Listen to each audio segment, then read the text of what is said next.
Hola niños de el grado cuarto, bienvenidos una vez más a la clase de ciencias naturales. En el día de hoy vamos a trabajar cómo se reproducen los seres vivos.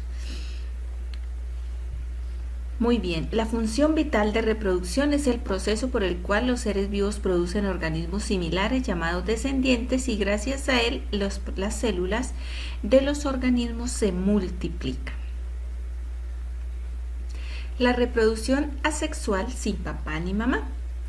En la reproducción asexual, un solo organismo produce descendencia que es idéntica a él, propia de algunos unicelulares como bacterias y levaduras. Sin embargo, algunas plantas y animales pueden reproducirse también asexualmente. La reproducción asexual en organismos unicelulares la podemos apreciar o clasificar así. Bipartición. La célula madre se divide en dos partes iguales y producen dos organismos idénticos. Ocurre en las bacterias y en los protozoos. La gemación, donde la célula madre, que aparece como una especie de protuberancia o yema, crece o madura en una parte de su cuerpo. De allí se origina un organismo o una célula igual a su madre, como las levaduras. Y por último tenemos la esporulación, donde el núcleo de la madre se fragmenta, da lugar a muchas células hijas que se liberan cuando se rompe la membrana, y este es el caso, por ejemplo, de las algas o de los hongos como el moho. Tenemos los animales y la reproducción asexual. Dentro del grupo de algunos animales invertebrados se reproducen de forma asexual generando organismos idénticos a su progenitor. En la gemación tenemos que cuando el cuerpo del progenitor surge una yema que va creciendo y se forma un nuevo organismo, como por ejemplo en los corales, las medusas o las hidras. Y acá podemos apreciar cómo la célula hija ya empieza a separarse de la célula progenitora. En la regeneración es la capacidad que tienen algunas especies para recuperar estructuras de su cuerpo cuando las han perdido, como es el caso de las estrellas de mar y las planarias. Alternancia de generaciones, a veces dos, a veces una. Este es el caso de las plantas. Las plantas gimnospermas, es decir, aquellas que no tienen flores, como por ejemplo los musgos. El gametofito germina a partir de las esporas, donde se reproduce el gameto que se fusionan y forman el cigoto. En las plantas gimnospermas tenemos también los pinos. Las gimnospermas, las semillas se guardan en conos, estructuras que producen gametos, como son los pinos que a veces podemos observar en el entorno, y las piñitas que a veces recogemos del piso o del suelo son las encargadas de llevar las semillas para la reproducción de la planta. Y en el tercer grupo ya tenemos las angiospermas o plantas con flores que tienen unas estructuras especializadas donde se lleva a cabo la fusión de gametos dentro de la flor. La reproducción sexual, es decir, que tiene papá y mamá, porque es cuando dos individuos unen sus gametos sexuales en un proceso llamado fecundación. En los animales, los hijos o los descendientes son el resultado de la unión del óvulo o gameto femenino y del espermatozoide o gameto masculino. Ellos forman el cigoto y gracias a esa combinación los nuevos seres poseen características similares a sus progenitores y así tienen mayores probabilidades de sobrevivir y adaptarse a un ambiente. La fecundación interna. La unión de los gametos ocurre dentro de la hembra. El macho posee órganos que tienen espermatozoides. En el aparato reproductor de la hembra, mediante una cópula, se da la mayoría en insectos, aves, reptiles y mamíferos. En la fecundación externa, la hembra pone los huevos y el macho los fecunda fuera de la hembra, como el caso de los peces. Los gametos se liberan en el ambiente y la unión ocurre fuera de la hembra.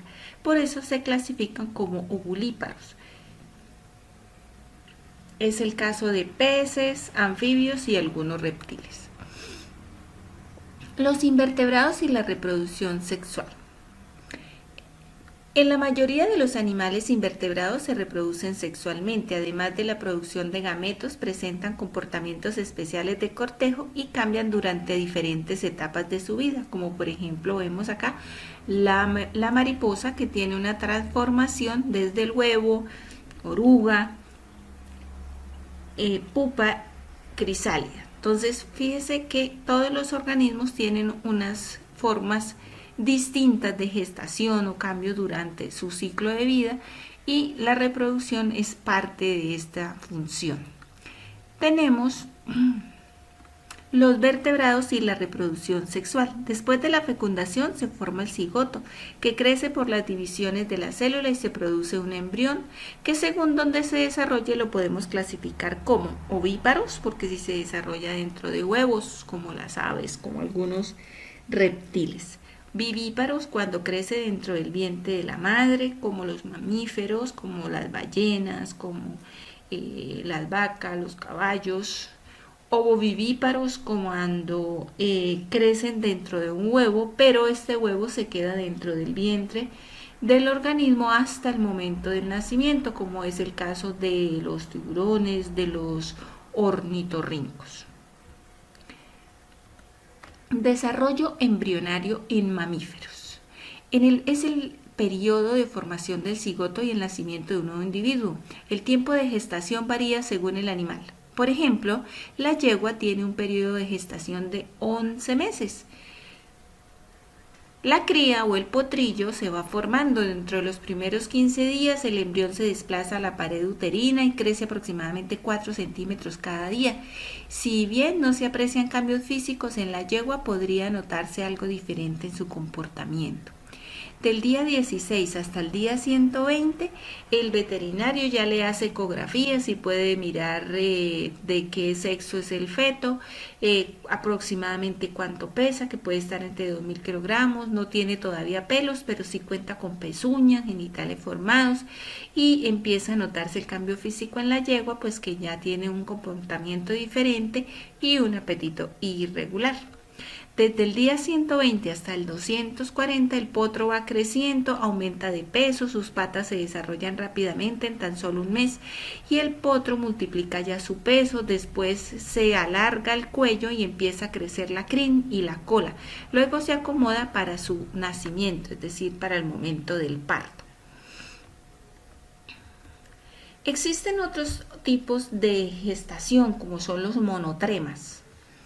Son los únicos mamíferos que ponen huevos, en los cuales se desarrollan las crías desde la fecundación del óvulo hasta su nacimiento. En este grupo se encuentran los ornitorrincos, las equidnas, como la que apreciamos en la imagen, que al igual que el resto de mamíferos poseen glándulas mamarias, aunque no tienen en este caso pezones.